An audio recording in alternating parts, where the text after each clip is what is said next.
In the UEFA Europe Football League, English club Brighton played host to Italian side AS Roma. To give their team a psychological edge, Brighton fans pulled a cheeky stunt. They held up a giant banner that read, "Todi loves pineapple pizza." For Italian fans, that's practically a national level insult. And it doesn't stop there.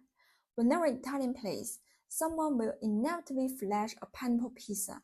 Sometimes it's the real one brought pinch-side.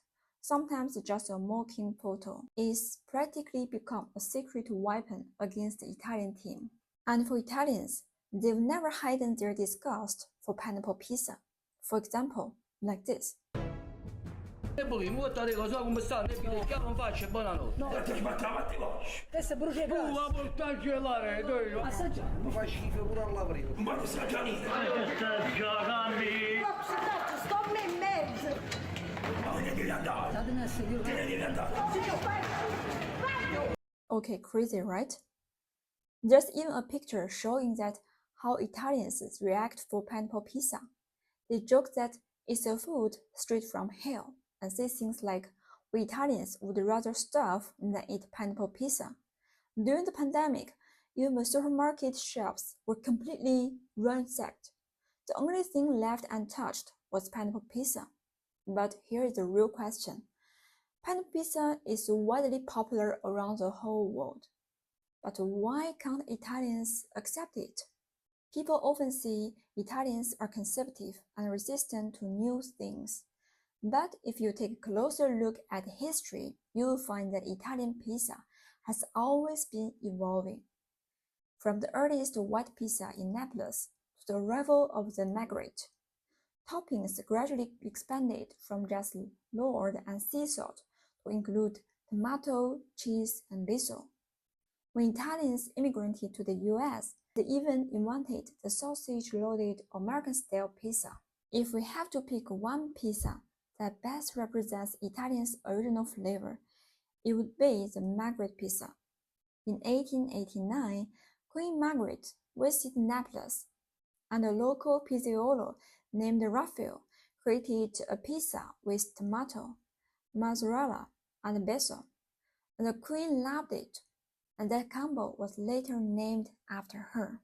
But in reality, Margherita pizza dates back even earlier, to the early 19th century, when pizza vendors in Naples, hoping to stand out in a competitive market, started upgrading the basic white pizza by adding tomato and mozzarella. At first glance, Margherita pizza looks almost boring, just tomato, basil, and cheese on a piece of dough, like something a random street vendor threw together on a whim.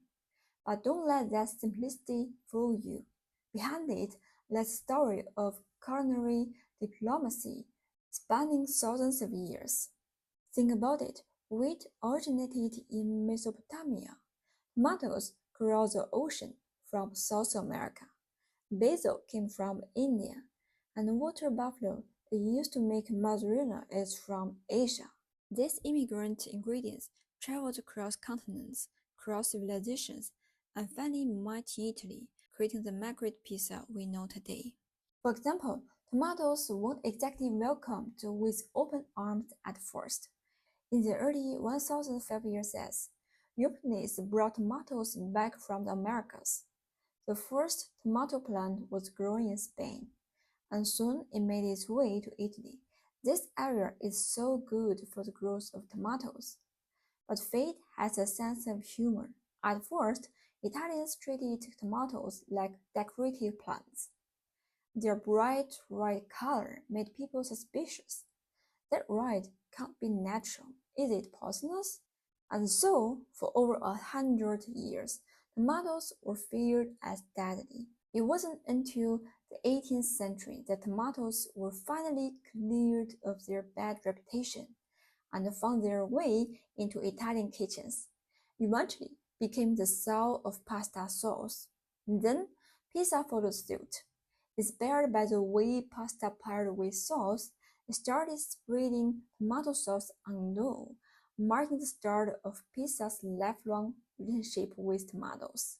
From the first tomato, setting foot in Italy to its rise as pizza star ingredient. The journey took over 300 years. Yes, pizza has gone through many changes, but these innovations have always stayed within the framework of Italian food logic. The ingredients used are always local, seasonal, and thoughtfully paired.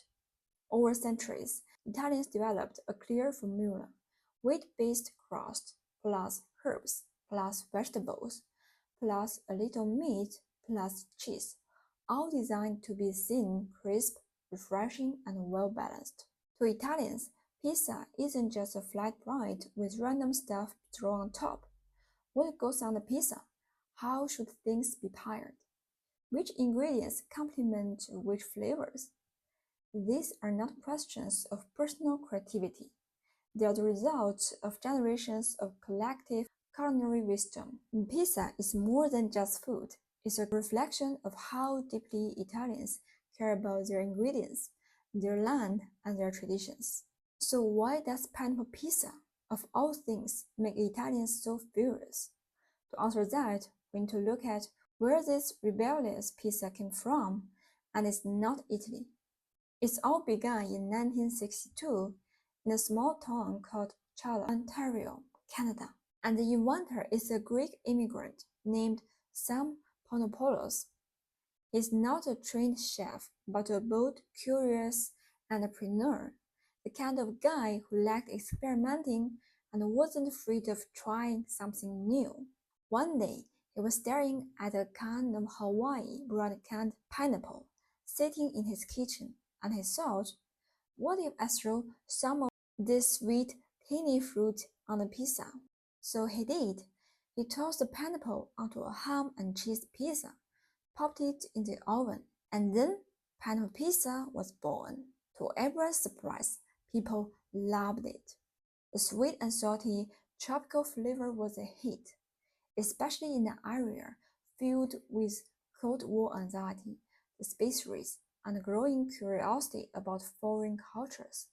Tropical vibes were suddenly trendy, especially with North Americans reading middle class. And the name is Hawaiian pizza, not because it came from Hawaii or it was invented by Hawaiians, but simply because the pineapple came from a Hawaiian brand can, a lucky branding accident that would go down in food history. But here's the issue. This pizza wasn't an evolution of Italian tradition. It was a total break from it. It didn't follow the careful flavor pairings that had been refined over centuries. It didn't grow out of regional food culture. It was a one-off experiment that landed right on top of a deeply symbolic Italian dish. To many Italians, this felt like cultural vandalism. It's like adding electric guitar solos to an opera, or sticking cartoon stickers on a marble statue in Rome. It's not like Italians hate new flavors. They just can't accept innovations. They show zero respect for their culinary heritage. So, pineapple pizza became the most controversial pie on earth, a symbol of creativity and cultural fusion to some and to others, clash between scared tradition and modern chaos. Now you might be thinking, wait a minute, what about all those other wild toppings like durian pizza, Peking duck pizza, or even sushi pizza? Aren't those even more bizarre than pineapple pizza? Fair point. But the reason pineapple pizza hit a nerve is simple. It was the first to truly challenge the core flavor identity of Italian pizza, and then go viral around the whole world.